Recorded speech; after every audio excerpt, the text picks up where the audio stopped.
Have you ever got the feeling that someone was following you? What if that was actually true? What if you were being followed for years? That's exactly what happened to one Northwest Arkansas woman.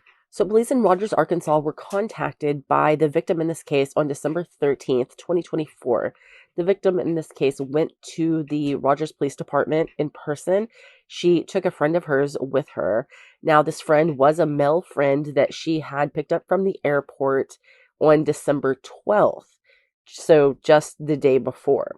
This woman went in to the Rogers Police Department and told police that her ex-husband, David Mulliken, had been sending her harassing text messages, following her, and listening to conversations that she was having through trackers on her vehicle, placing hidden cameras in and around her house. The woman told police that she divorced David back in 2019, but he has harassed her off and on since then. Not just harassed her, but stalked her, done all of those things since 2018.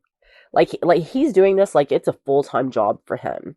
So the victim told police that she picked up her male friend at like 1 o'clock in the afternoon, and after she picked him up from the airport, they went to a restaurant, they went to the Bass Pro Shop, they went to the museum, and while they were at all of these places, she started getting text messages from her ex-husband about conversations that she was having with this man, about things that this man and she, like what they were wearing. So obviously, he was actually watching them, actually listening somehow to her conversations. After she and her friend got done like running errands or whatever, they went back to her house. They had a long conversation. The next morning, she woke up and had text messages from her ex-husband that had portions of the conversation she was having with her friend from the night before included in the messages, things that he had no way of knowing if he wasn't listening. The woman told police that she didn't know how he was following her like that particular day because she actually rented a car, but she alleges that she had been harassed by David Mulliken for several years. She felt like she had no privacy. She constantly feared for her life. And she said that she had contacted police before, but she had like changed her mind and decided to drop the charges that she was pressing. The woman showed police actual video footage of David crawling on all fours in her backyard, and then when he spots the camera, he backward crawls out of camera view. There's also another video that she showed police of David coming in her house, like being inside her house, seeing a camera and flipping it to where he can't be seen by the camera. Another time, it seemed like her electricity like had been shut off, and she thought that maybe he had placed listening devices in her house, and she had found some. She found listening devices in her smoke detector. She found them in her attic. He would come in her garage. He would crawl through a kitchen window to get in her house, doing all of these things. Like, it's so crazy that someone would do this, that if she weren't able to show police proof that this was happening, I would think that she's a terribly paranoid person. You know what I mean? Like, it's difficult for me to believe that a man would go to so much trouble to stalk someone that he divorced, or that he was divorced from 6 years earlier.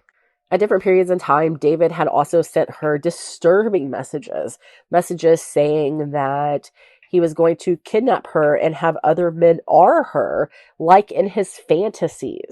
At one point in time, an Uber driver actually came to her house, knocked on the door, and said that they were there to check on an elderly female.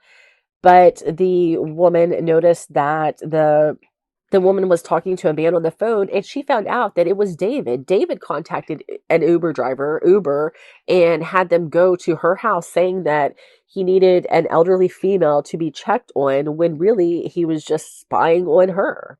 She had another person contact her and say that David had Cash App the money to go by her house and take pictures of her driveway every once in a while.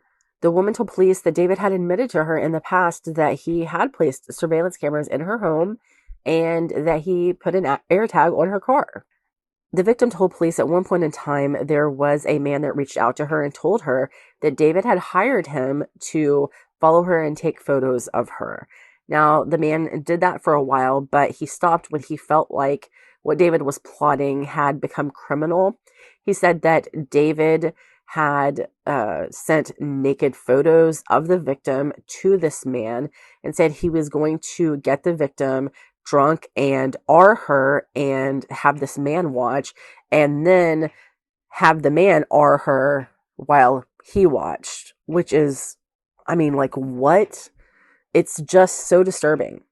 The woman told police that David has put a keystroke tracker on her laptop in her home, and she knows that there is a keystroke tracker on her laptop, but she didn't know how to get rid of it. But she knew that at one point in time, she logged into her bank account using her password. It was a password that she used on other things. David, because he had the keystroke tracker on her laptop, used that password to log into other things. He actually used it to log into her bank account and move over $5,000. Now, she really didn't think that much about it whenever he first said that until she noticed that there was actually $5,000 missing. And eventually she did find that money. He moved it to another one of her accounts um, after he told her that he was actually moving it to one of his accounts. David Mulliken was arrested on December 17th. At that time, he was charged with first-degree stalking, residential burglary, non-financial identity fraud, terroristic threatening in the first degree, harassing communications, unlawful distribution of sexual images or recordings, computer trespassing, and criminal trespassing. Now, of those, stalking, the residential burglary, the identity fraud, and the terroristic threatening are felonies, and the rest are misdemeanors. David Mulliken was released on a $30,000 bond after he was served with a no contact order. He cannot contact the victim in this case or come within 1,500 feet of her. Do I think that that's going to keep him away? Absolutely not. Because he wasn't just contacting her himself, he was paying other people to stalk her too. Now, you might ask yourself, why, if the victim was so afraid of David Mulliken, did she drop the charges that she initially pressed in the past?